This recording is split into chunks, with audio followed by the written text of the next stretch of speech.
A contraction seizes you, a wave of breathtaking, world-ending pain, and you reach for your husband's hand.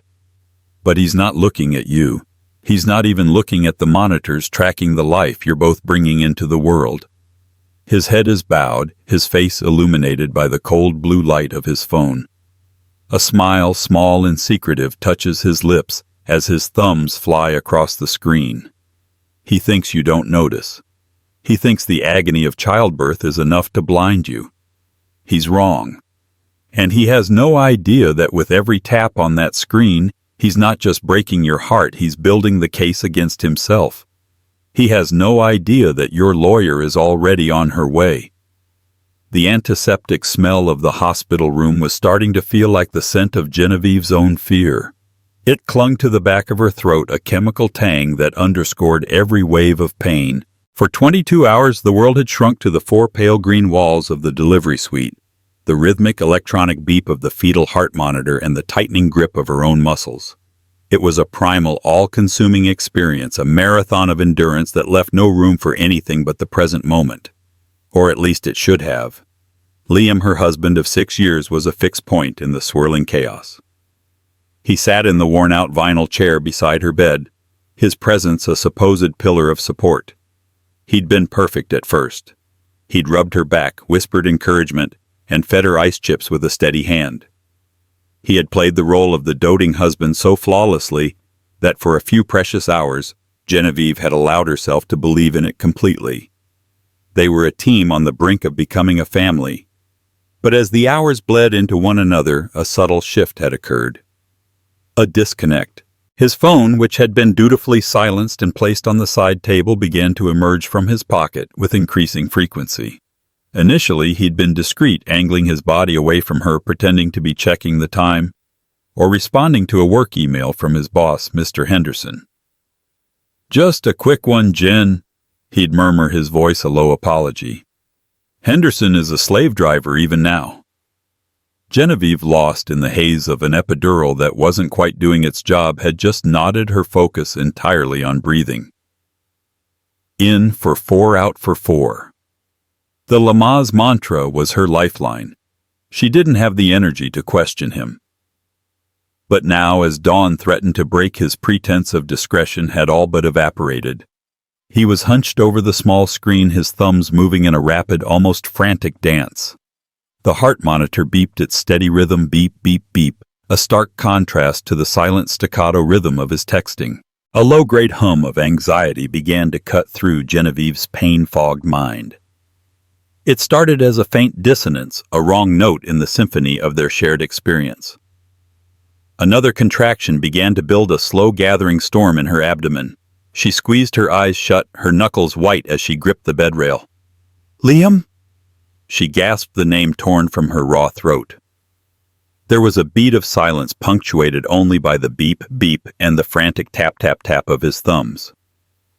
"Liam," she said again, louder this time, a thread of desperation weaving into her voice. "Yeah, babe, right here," he answered, his voice distracted.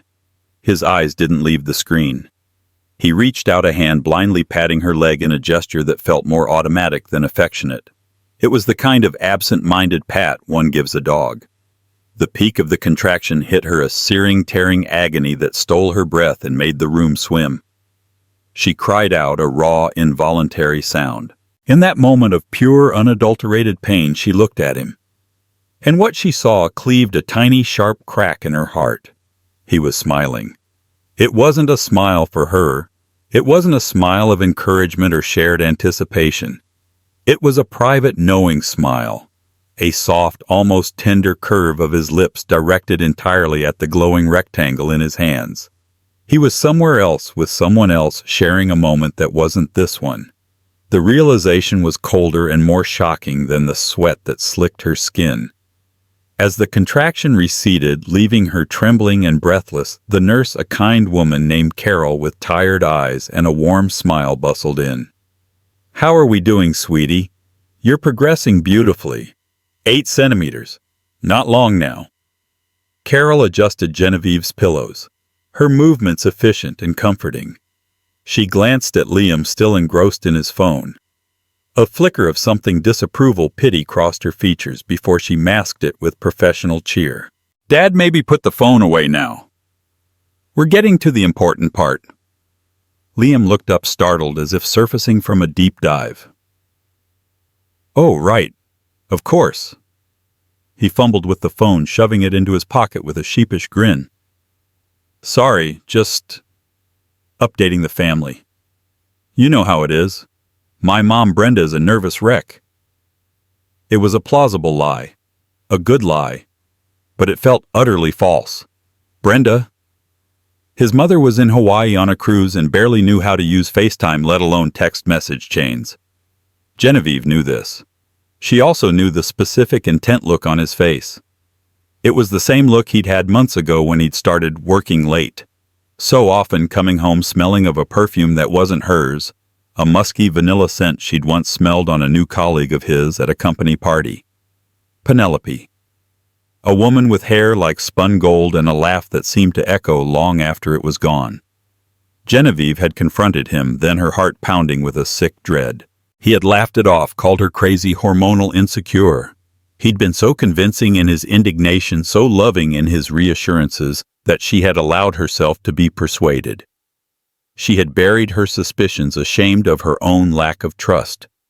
She had chosen to believe him because the alternative was unthinkable. Now that unthinkable reality was staring her in the face, illuminated by the ghost of a smile on her husband's lips. The pain in her belly was immense, but it was suddenly matched by a different kind of pain, a cold, sharp agony that twisted in her chest. He wasn't just distracted. He wasn't just updating his family. He was in their sacred space at the threshold of their child's birth, and he was with her. The intimacy of his smile was a betrayal more profound than any physical act. He was sharing this, the most important moment of their lives, with someone else. The trust she had so carefully rebuilt shattered into a million irreparable pieces. Could you get me some more ice chips, please? Genevieve asked, her voice surprisingly steady. She needed him gone. Just for a minute, she needed a single moment to breathe without his duplicity sucking the oxygen from the room. Sure thing, Jen, he said, eager to be useful to perform the role of the good husband again. He kissed her forehead, a gesture that now felt like a violation. I'll be right back. You hang in there. You're doing amazing. He slipped out of the room, and the click of the closing door was the loudest sound she had ever heard. The room was quiet save for the steady, faithful beat of her baby's heart, a tiny, resilient life, completely unaware of the wreckage its father was making of its mother's world. Genevieve lay back against the pillows, the physical pain a dull, distant roar compared to the storm raging within her. The longest night of her life was about to get infinitely longer, and she knew with a terrifying certainty that nothing would ever be the same again. The moment the door clicked shut behind Liam, the fragile dam holding back Genevieve's composure crumbled. A single hot tear escaped and traced a path through the sweat on her temple. It was followed by another and then another, silent tears of rage and heartbreak that she couldn't spare the energy to wipe away. The nurse Carol was busy at a computer terminal, her back to the bed, giving Genevieve a small pocket of privacy. Breathe, Jen, in for 4, out for 4. The mantra was a mockery now. How could she breathe when the air was thick with betrayal? How could she focus on bringing a life into this world when her own life was imploding? His phone. He'd left it on the bedside table in his haste to fetch the ice chips. It lay there dark and inert, but to Genevieve it felt like a living thing, a venomous snake coiled in the heart of her sanctuary. It pulsed with secrets, with the ghost of his smile, with the vanilla musk scent of a woman named Penelope. Her hand trembled as she reached for it. Her fingers, swollen from the IV fluids, felt clumsy and foreign. She knew his passcode. 1225. Their anniversary. December 25th. The irony was a bitter pill in her throat. He'd used the symbol of their union to lock away his infidelity. Her thumb hovered over the screen. This was it. The point of no return. A part of her, the part that still clung to the hope of a misunderstanding, screamed at her to stop. Don't look, don't do it. What you don't know can't hurt you. But a stronger, colder part of her, a part forged in the fire of 22 hours of labor and a single treacherous smile, knew she had to. She couldn't give birth to this child, their child, while living a lie. She needed the truth no matter how ugly. She pressed her thumb to the sensor. The screen lit up blindingly bright in the dim room. The home screen was a picture of them taken last summer in the Cotswolds. They were smiling, their arms around each other, the very image of happiness. It was a photograph of a life that no longer existed. At the top of the screen was a banner notification. A text message. Penelope, is she here yet? I can't wait for you to be free. I'm thinking of you. All my love, P.X. The word swam before Genevieve's eyes. I can't wait for you to be free. As if Genevieve and their unborn child were a prison from which he needed to be liberated. All my love, P. The casual intimacy of the two kisses at the end. It was a language of affection he hadn't used with Genevieve in years. Her heart hammered against her ribs, a frantic, painful rhythm that felt dangerously out of sync with the steady beep of the fetal monitor. With a shaking finger, she tapped the notification, and the message thread opened. It was a novel of deceit. Hundreds of messages. Weeks, months of them. A secret life lived in parallel to hers. He had texted Penelope on their way to the hospital. He had texted her from the waiting room. He had texted her while Genevieve was screaming through the worst of the early contractions. Liam, contractions are getting closer. Won't be long now. Penelope. My poor darling, stuck there with her. Just think of us. Think of our future. Liam. It's the only thing getting me through. This is all just a formality. Penelope. Don't forget what we talked about. The house. The timing. Be strong. Liam. I will. I promise. As soon as this is over, my life with you begins. Just a formality. The birth of his child was a formality. A box to be ticked before he could move on to his real life. Genevieve felt a wave of nausea so profound it almost choked her. The room seemed to tilt, the pale green walls closing in. She scrolled up her movements, jerky, desperate. There were pictures. A selfie of Penelope, blonde hair fanned out on a pillow that Genevieve recognized with a jolt. It was their pillow on their bed. He had brought her into their home. The pain of the next contraction saved her from fainting. It ripped through her with a ferocity that was almost welcome, a physical agony so immense it momentarily eclipsed the emotional torment. She dropped the phone back onto the table as if it were burning hot, her body arching off the bed. She bit down hard on her lip, tasting blood, muffling a scream that was equal parts physical pain and raw primal grief. Carol rushed to her side. That was a big one, sweetie. Breathe with me. Breathe with me. The nurse's voice was a soothing balm on her shattered nerves. Genevieve clung to it, focusing on the sound on the instruction. In, out. In, out.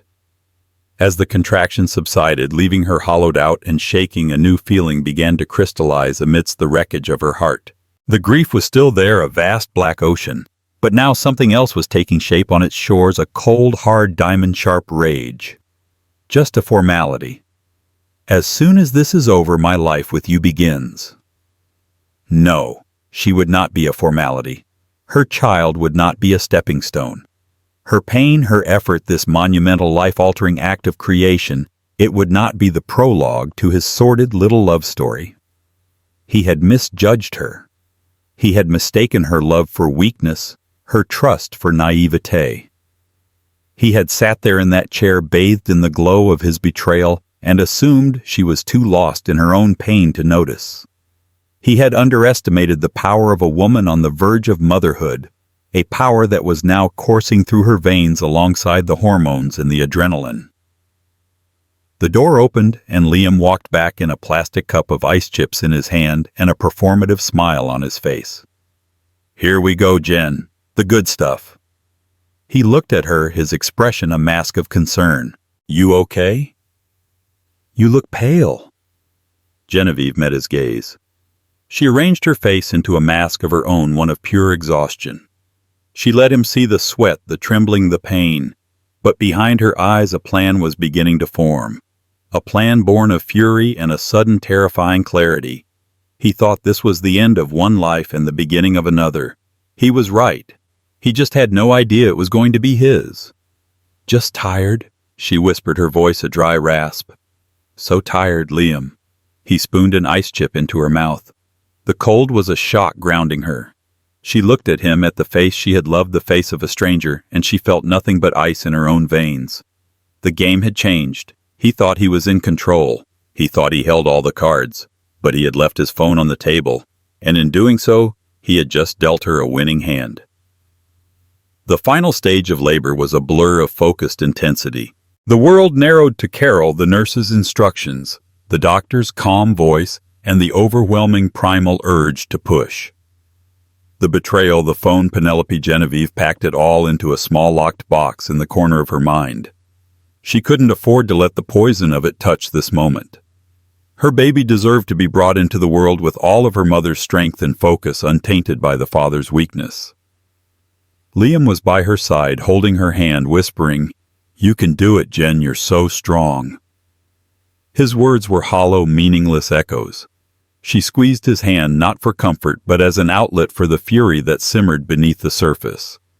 She channeled her rage into every push, a different kind of contraction, one of will and resolve. She was pushing out more than just a baby. She was pushing out the old version of herself, the trusting wife, the woman who had allowed herself to be fooled. A new woman was being born today, too. And then, with one final monumental effort, it was over. A cry, wet and furious and beautiful, filled the room. "She's here! You have a daughter!" the doctor announced, his voice bright with triumph. They placed the baby on Genevieve's chest, a tiny, wriggling, purple-tinged creature with a thatch of dark hair and a shockingly powerful set of lungs. Genevieve looked down at her, and for a moment the world fell away. The pain, the hospital, Liam, the betrayal, it all vanished. There was only this new perfect person, her daughter. A wave of love so fierce and protective washed over her. It was a physical force. It healed the cracks in her heart even as it solidified the ice around it. Liam was weeping. Actual streaming tears rolled down his face as he looked at the baby. "Oh, Jen, look at her. She's perfect. We have a daughter." He reached out a trembling finger to touch the baby's hand, and the tiny fingers instinctively curled around his. The sight of it, which should have been a moment of transcendent joy, sent a shard of ice through Genevieve's veins. He was a good actor. He could cry on cue. He could perform this paternal love while his real heart was in a text thread with another woman. "What should we name her?" he whispered, his voice thick with emotion. Genevieve looked at her daughter's face, so new and full of promise. She wouldn't be named something they'd picked out together in their old life. She needed a name that was hers, born of this moment of clarity and strength. "Rowan," Genevieve said, her voice clear and firm. It was a name she had always loved, one Liam had dismissed as too earthy. It meant little redhead and was tied to trees of wisdom and protection. It was perfect. "Her name is Rowan." Liam looked surprised for a second, then quickly rearranged his face into a smile. "Rowan, I love it. It's beautiful, just like her." The nurses took Rowan to be weighed and cleaned, and the doctor began the final messy work of the afterbirth. Liam, high on the emotion of the moment, hovered, buzzing with a nervous energy. I should go make some calls," he said, pulling out his phone. "Let everyone know. My mom, your parents. Everyone." Genevieve watched him, her expression carefully neutral. "Okay," she said softly. "You do that." She knew exactly who he was going to call first. He wouldn't be able to resist. He would need to tell Penelope that the formality was complete, that his liberation was at hand. She was counting on it. As soon as he was out the door, phone pressed to his ear, Genevieve turned to Carol, who was tidying up the room. "Carol," she said, her voice low but urgent. "My phone. Can you please pass me my bag?" Carol, ever efficient, retrieved the tote bag from the corner and handed it over. "Everything all right, dear? You need me to call your family for you?" "No, thank you," Genevieve said, forcing a weary smile. "There's just one call I need to make myself." She fumbled inside her fingers, finding the cool metal of her own phone. She ignored the dozens of congratulatory messages already pinging on her screen. She navigated to her contacts and found the name she was looking for: Orla, her older sister, her rock. Orla answered on the first ring, her voice tight with anxiety. "Jen, any news? I've been staring at my phone for hours." "She's here, Orla," Genevieve said, and this time the tears that came were real tears of joy and relief and love for her daughter. "A girl, Rowan." "Oh, Jen, I'm so happy for you." Orla's voice was thick with emotion. There was a pause, and then her tone shifted, becoming sharp and perceptive. "But you don't sound just happy. Something's wrong. What is it?"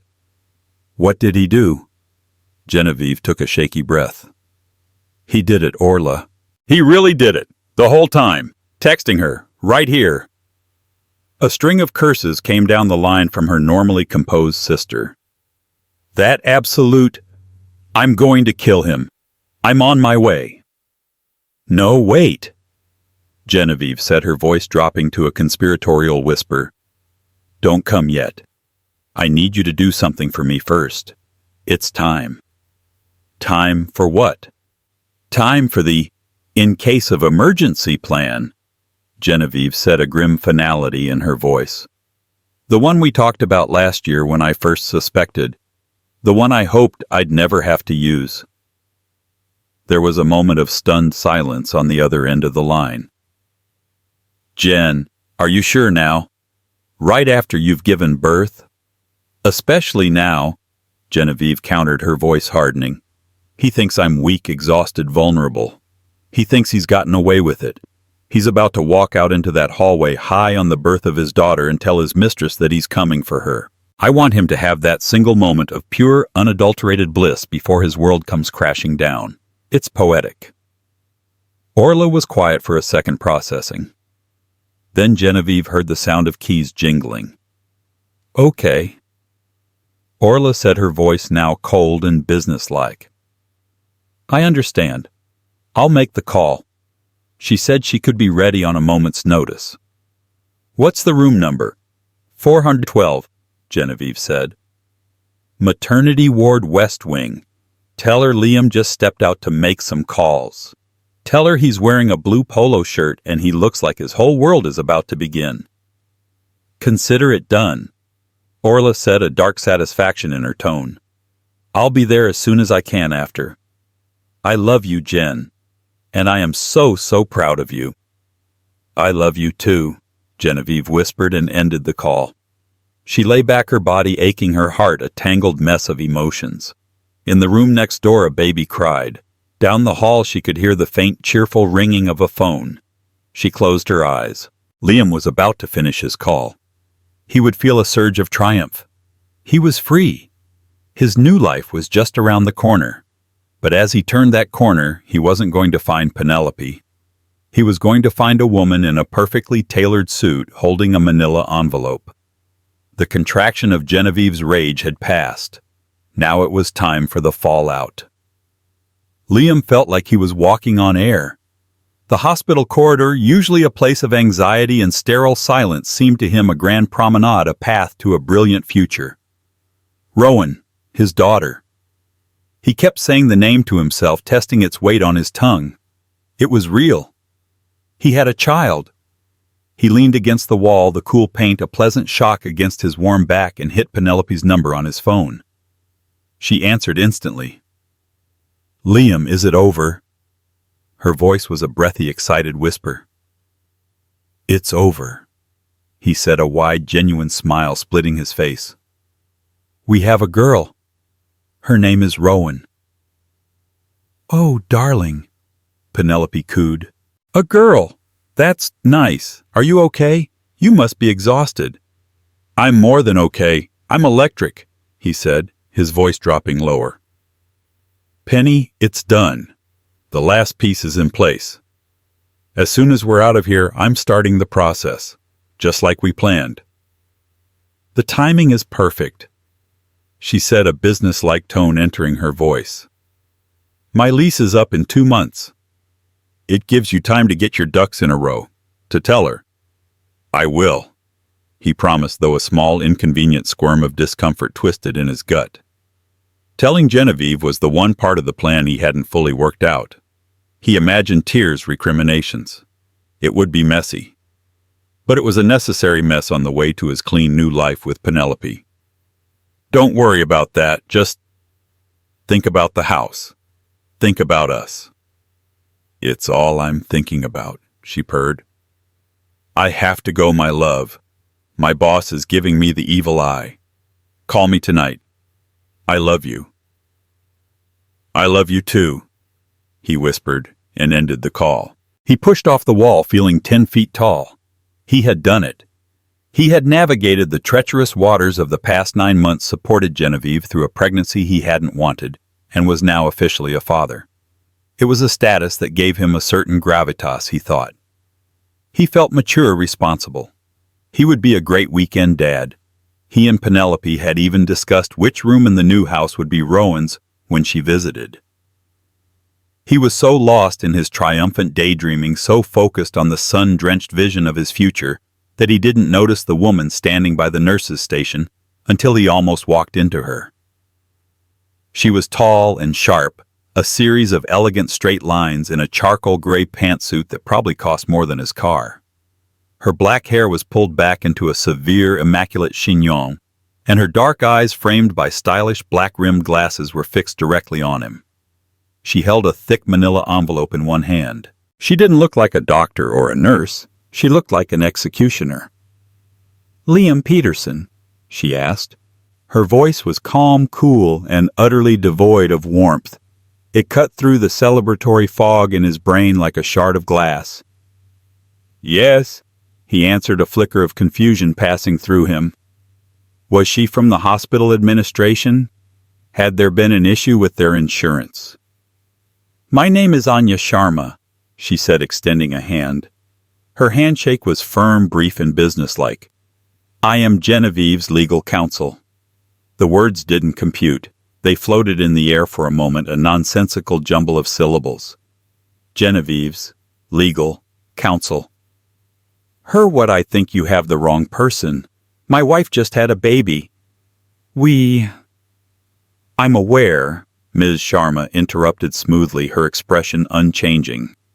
She was utterly unruffled, her stillness, a stark contrast to the frantic confusion now churning in Liam's stomach. I was retained by your wife 6 months ago, following a period of suspected infidelity on your part. My presence here today is at her specific request. Liam felt the blood drain from his face. The fluorescent lights of the corridor seemed to hum with a sudden malevolent energy. He could hear the distant cry of a baby, the squeak of a cart's wheels, the low murmur of the nurses, but it all sounded like it was coming from underwater. Retained 6 months ago. That's insane, he stammered, a hysterical laugh bubbling in his chest.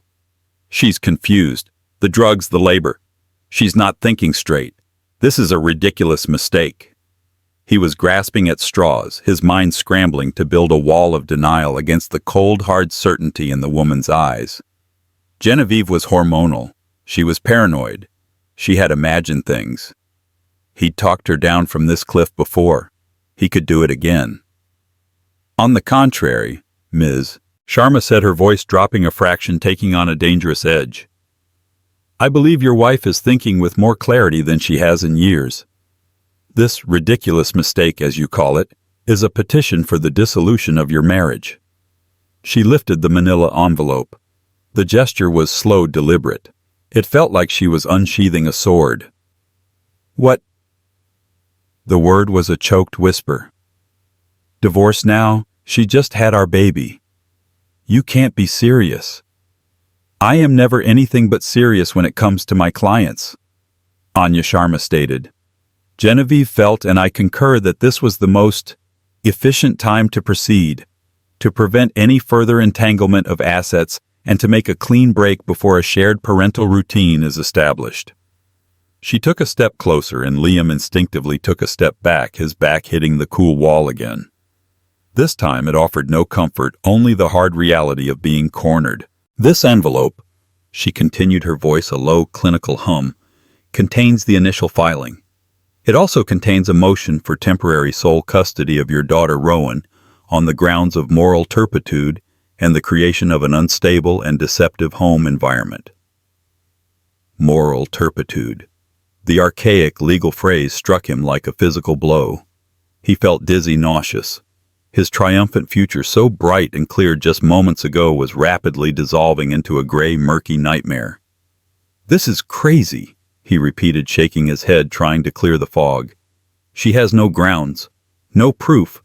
This is just a hysterical reaction." Anya Sharma allowed a small, thin smile to touch her lips. It was the most terrifying expression Liam had ever seen. It held no humor, only the cold satisfaction of a predator closing in on its prey. "Oh, I think you'll find we have proof," she said softly. "Ample proof. For instance, we have the complete log of your text message correspondence with a Ms. Penelope Gable dating back 8 months. Liam's heart stopped. "Including," Ms. Sharma continued, her eyes boring into his, "the messages you exchanged while your wife was in active labor. And the very charming call you just concluded, in which you referred to the birth of your daughter as a formality and promised Ms. Gable that your life with her could now begin." The air left Liam's lungs in a silent whoosh. He stared at her, his mouth agape, his mind a maelstrom of panic and disbelief. How could she possibly know that? Had she bugged him? Was she some kind of private investigator? The rational part of his brain screamed that it was impossible, but the terrified, guilty part knew it didn't matter. She knew. The unwelcome visitor in the charcoal gray suit hadn't just appeared. She had been summoned. This wasn't a random event. This was an ambush, a carefully planned, brutally efficient, perfectly timed execution. And he had walked right into it. Liam's world had compressed into the space between his back pressed hard against the corridor wall and the unblinking gaze of Anya Sharma. Her name echoed in his head, Anya Sharma, Genevieve's legal counsel. It was a title that felt both absurd and terrifyingly real. "How?" He managed to croak, his throat dry and tight. "How do you know what I said on that call?" Ms. Sharma's thin smile remained. "Let's just say that when a client of mine is in a vulnerable position, I advise them to take certain precautions.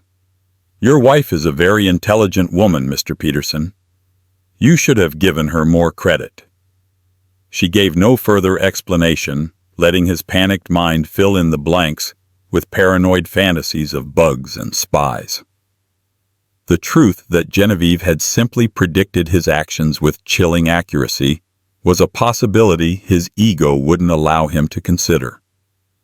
He looked wildly down the hall, half expecting to see Genevieve standing there, a triumphant look on her face. But there was only the quiet, mundane rhythm of the hospital. A nurse pushed a linen cart. A doctor conferred with a family. No one seemed to notice the quiet demolition of a man's life happening by the nurse's station. "This is entrapment," he blustered, the word tasting foolish on his lips. "You can't use a private phone call against me." "We won't have to," Anya said, her voice still unnervingly calm. She tapped the manila envelope against her palm. "The phone call is merely the punctuation mark on a long and sordid story. The text messages are more than sufficient. You sent them from a phone on a family plan paid for by a joint account. They are admissible. You took photographs of Ms. Gable in the marital bed. Also admissible. You used a shared credit card to pay for hotel rooms, dinners, and gifts for your mistress. All of it, Mr. Peterson, is admissible. And all of it is in here." She held the envelope out to him. For a moment he just stared at it. It seemed to radiate a malevolent heat. Taking it felt like an act of surrender, an admission of guilt. But not taking it seemed even worse, like a child closing his eyes and believing no one could see him. With a trembling hand, he reached out and took the envelope. It was heavier than he expected, thick with the weight of his own lies. "Genevieve, she can't do this," he whispered, his voice pleading now. The bluster was gone, replaced by a rising tide of panic. "We just had a baby, a family. You can't tear a family apart like this." "You already tore this family apart, Mr. Peterson," Anya corrected him, her voice like chipping ice. "You tore it apart every time you lied to your wife. You tore it apart every time you met Ms. Gable. You tore it apart when you sat by your wife's bed during the most profound experience of her life and secretly pledged your future to another woman. My client is not tearing anything apart. She is simply acknowledging the damage you have already done and taking the necessary steps to protect herself and her child from any further harm." Her words were precise surgical strikes, each one finding a tender, guilty spot. He had no defense. Everything she said was true. He had done all those things. But in his mind, he had compartmentalized them.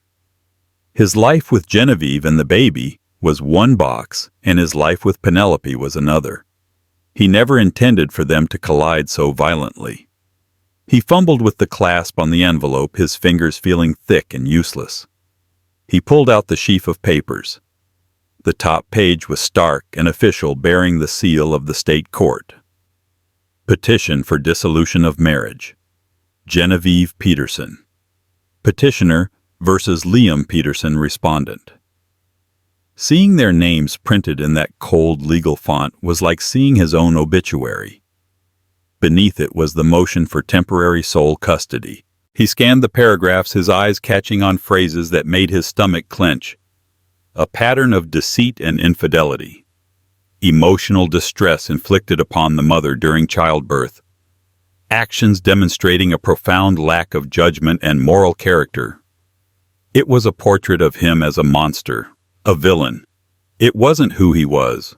Or was it the man described in these papers was a stranger? Yet every accusation was rooted in a choice he had made. Tucked into the back of the stack was a slim, separate bundle of papers held together with a paperclip. He slid it out. It was a printout of his text messages. He saw his own words, his own pathetic justifications and cheap endearments laid bare on the page. Liam, this is all just a formality. Liam, as soon as this is over, my life with you begins. Liam, I look at her and all I can think about is you. He had sent that last one not 2 hours ago while Genevieve was in the throes of transition, her body being torn apart for their child. Seeing it now, stripped of context and secrecy, he felt a wave of self-loathing so intense it made him physically sick. What kind of man was he? My client is prepared to be reasonable. Anya Sharma's voice cut through his shame spiral. She is not an unreasonable woman, but she will not be a fool, and she will not be a victim. She slid a business card from a sleek case in her jacket pocket and held it out to him. You will be served officially at your home address within 48 hours. I suggest you retain your own counsel. My contact information is on that card. Your lawyer can reach out to me to discuss the terms of a settlement. Given the evidence we possess, I would advise you to encourage him to be cooperative. Her meaning was clear. Fight this and we will burn you to the ground in open court. One more thing, she added, as if an afterthought. Genevieve has requested that you do not re-enter her hospital room. She requires rest and peace, and she does not wish for you to disturb her or the baby. Her sister Orla is on her way to sit with her. All necessary items for Rowan will be handled by them. You are free to leave. The finality of it was absolute. He had been dismissed, banished. He was no longer the husband, the father, the partner. He was the respondent.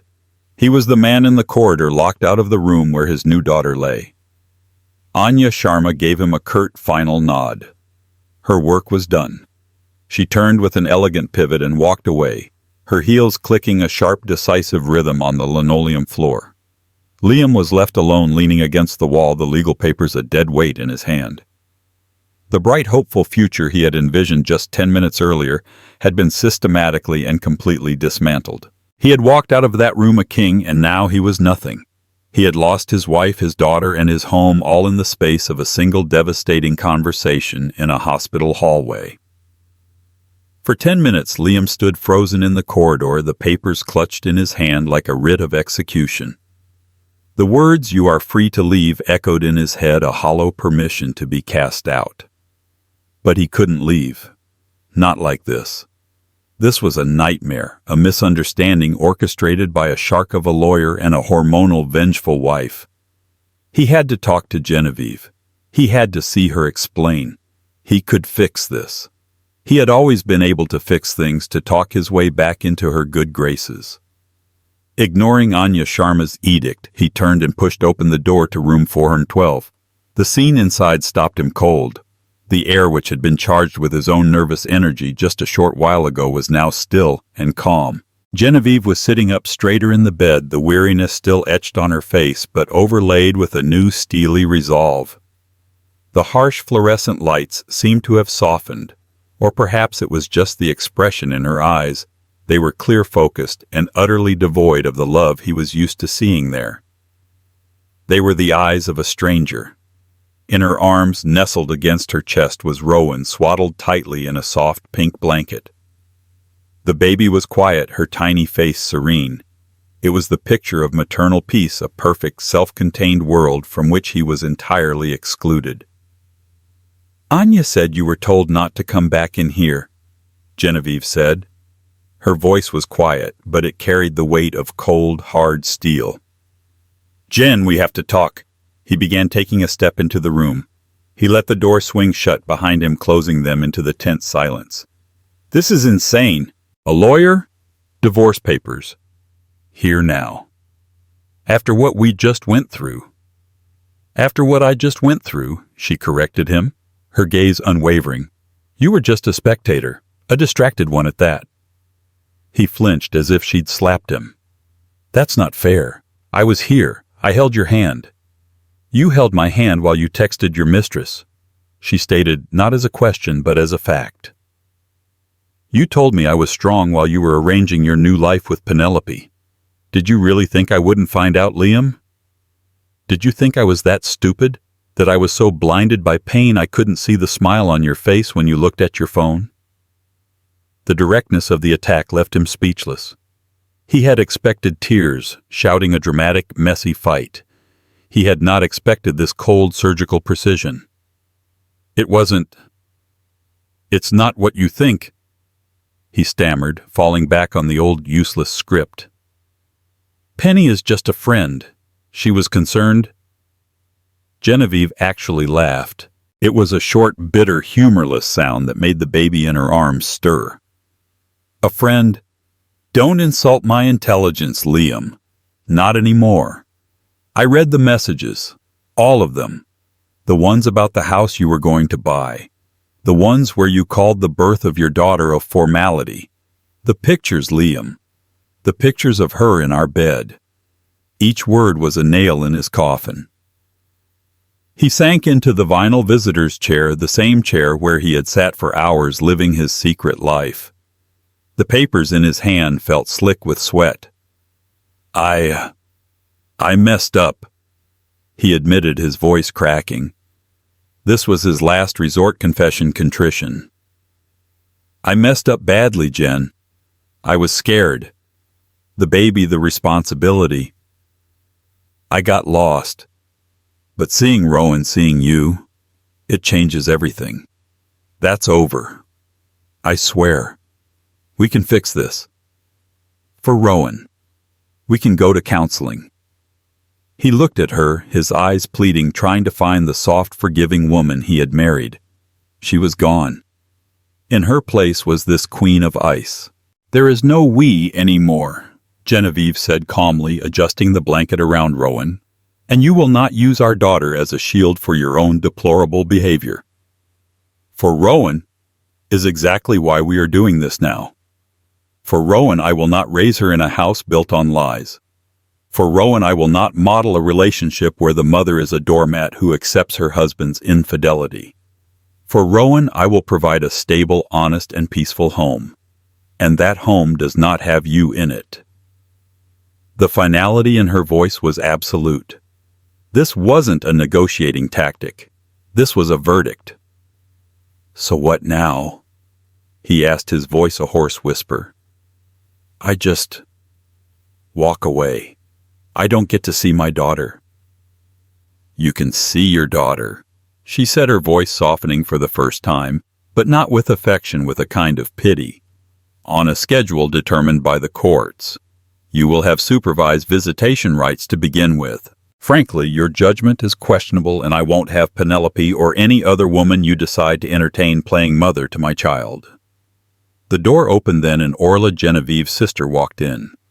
She was carrying 2 large cups of coffee and a bag from a nearby deli. She stopped short when she saw Liam, her face hardening into a mask of pure contempt. What is he still doing here? Orla asked, directing the question to Genevieve. She placed the coffee on the table, pointedly ignoring Liam's presence. He was just leaving. Genevieve said, her eyes still locked on Liam. Orla's presence shifted the power dynamic in the room even further. Liam was no longer just facing his wife. He was facing a united front. He was outnumbered. He stood up, the papers rustling in his hand. He looked from Genevieve's cold, resolute face to Orla's openly hostile one. He looked at the baby, his daughter, sleeping peacefully, oblivious to the destruction. A profound sense of loss so immense it was suffocating washed over him. He had had everything. A beautiful wife, a new baby, a comfortable life. And he had thrown it all away for a cheap, ego-stroking affair that now seemed pathetic and tawdry.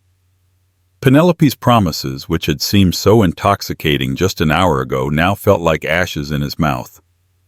Jen, he started, but he had no words left. I'm sorry, felt laughably inadequate. I love you would be a lie. Goodbye, Liam, she said, and then she looked down at Rowan, her focus shifting entirely to the baby in her arms. She had dismissed him. With that simple gesture, she had erased him from her world. He turned and walked out of the room, the legal papers a damning testament to his failure. He didn't look back. In the hallway, he passed a cleaning lady mopping the floor. She was humming a cheerful tune. The sound was obscene. He walked past the nurse's station, past the waiting room, out through the automatic doors and into the startling brightness of the morning sun. He had walked into this hospital a husband and a father-to-be. He was walking out as a respondent in a divorce preceding a man with supervised visitation rights, a ghost in the life he had just helped create. 6 months later, the autumn sunlight streamed through the large bay window of Genevieve's new apartment, illuminating dust motes dancing in the air. The scent of coffee and cinnamon lingered from breakfast, a warm, comforting aroma that had replaced the sterile, antiseptic smell of the hospital that had haunted her for weeks. The apartment was smaller than the house she had shared with Liam, but it felt infinitely larger, filled not with expensive furniture and hollow spaces, but with light laughter and the happy gurgles of a thriving baby. Genevieve sat on a plush rug on the floor, a colorful playmat spread before her. Rowan, now a chubby-cheeked, bright-eyed infant with a hint of her namesake's red in her dark hair, lay on her tummy batting at a soft stuffed giraffe. Every time her little hand made contact, she let out a squeal of delight that was the most beautiful sound Genevieve had ever heard.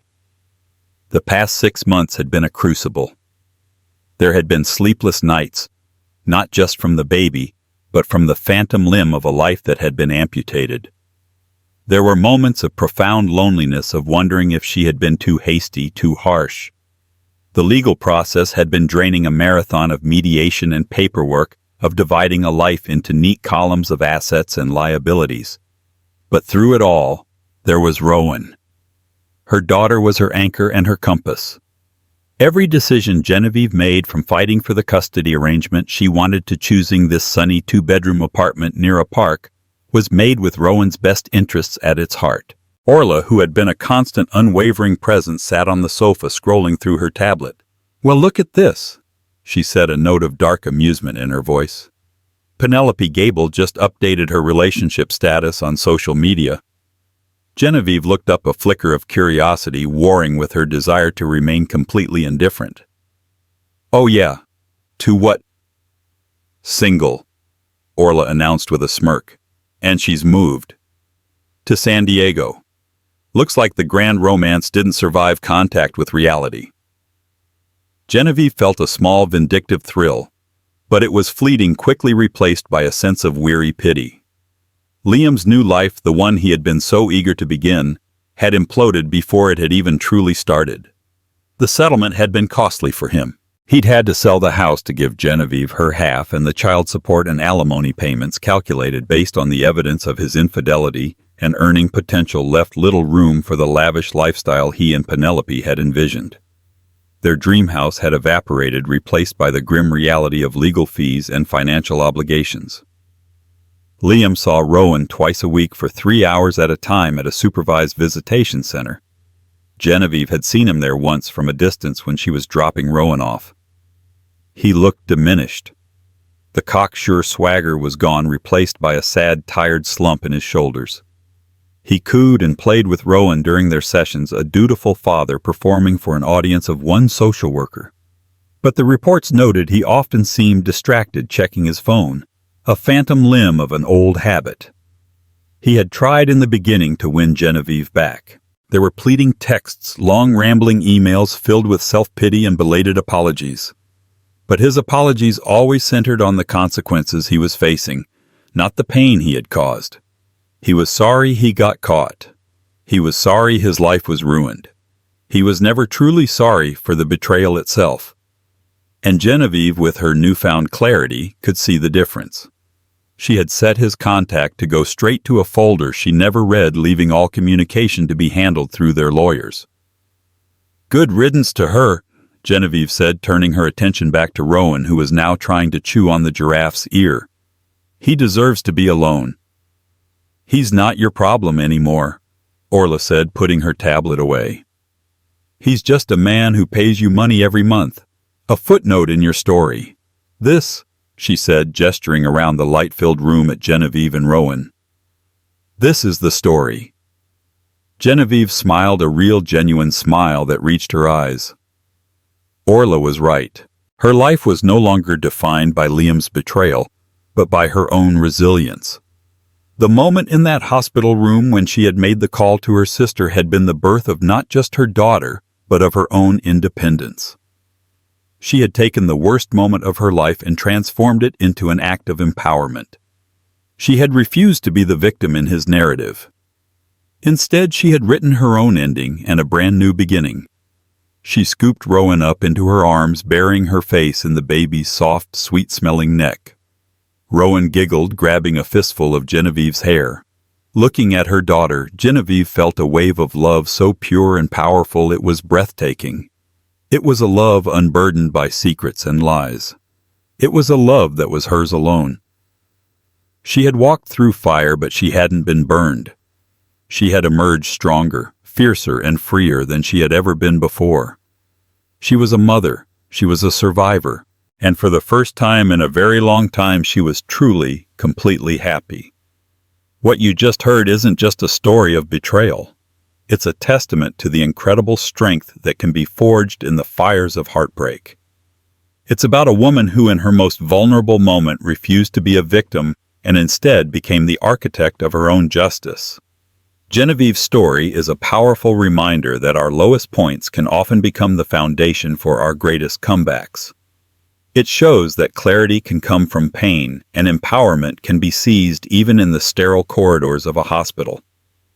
If her journey from anguish to independence resonated with you, and if you believe in the power of a woman's intuition and her unbreakable spirit, please show your support. Hit that like button, share this video with someone who needs to hear it, and be sure to subscribe to the channel for more true life stories that matter. Don't forget to ring that notification bell so you never miss a single moment of triumph. Thank you for listening.